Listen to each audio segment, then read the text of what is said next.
Welcome to Emax 2. My name is Roy Shell. In this video, we are going to take a look at the Neewer 31.5 inches carbon fiber slider rail system. Just before we go into deep to talk about the slider, let's take a look at the build quality of the slider. Like I said before, the length of the slider is about 31.5 centimeter. The slider weight is about 17.5 lbs or 8 kilogram.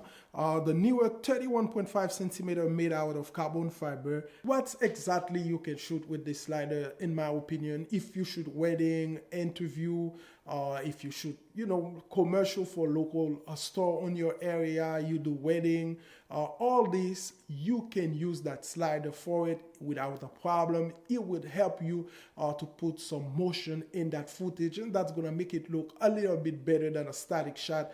As we all know, recently, if you watch ESPN Sports Center, you can see the camera barely stay on one place, motion everywhere. Either they use a jib or a slider, but we know motion is very important to give you that cinematic feel of your image. This slider, like I said, not the best thing you can have, but very nice, feel and looks good on the head. With the money, you cannot go wrong. Now let's take a look at what that slider can do and how you use it. We're gonna take a look at the three most common ways that people use slider. The first one is to move the camera from left to right, basically from one point of the slider to the other side of the slider. So it is a very simple move that can be tricky at times, even though it's simple. With those cheap sliders, you're gonna have to find a way to move the camera slow from point A to point B, basically from the left side to the right side or the right side to the left side. As you can see on this image, you have to go smooth, but the slider itself can hold a camera, I would say like a 70D, those GH4 or the G85. This slider can hold this camera without a problem, but you're gonna have to go slow to get a smooth shot. Even though it seems to be easy, the slider is very smooth going across. As you can see, it is well built for the money that I pay for it and the money you're gonna pay for it if you decide to purchase one.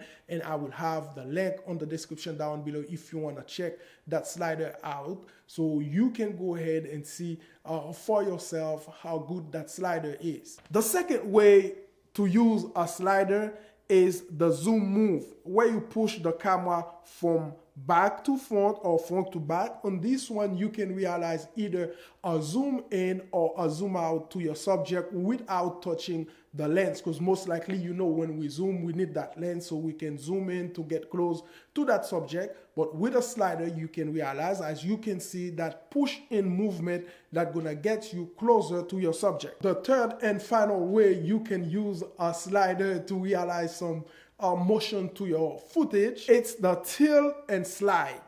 It's like you're going up the hill or down the hill. That would gonna give you some kind of smooth motion, showing like you're going up while you're moving that slider.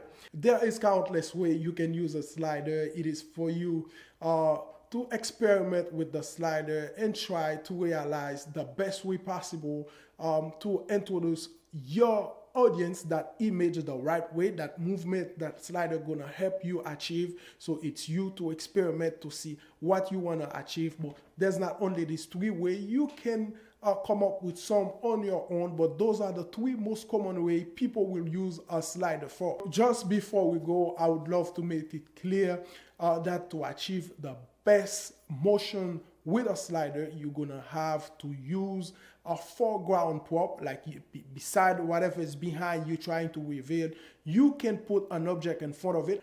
We would like to thank you for watching. If you like the video, go ahead, do not hesitate, give it a thumbs up. And if you're not subscribed to this channel yet, we would love to have you as a subscriber. And as always, I will catch you on the next video.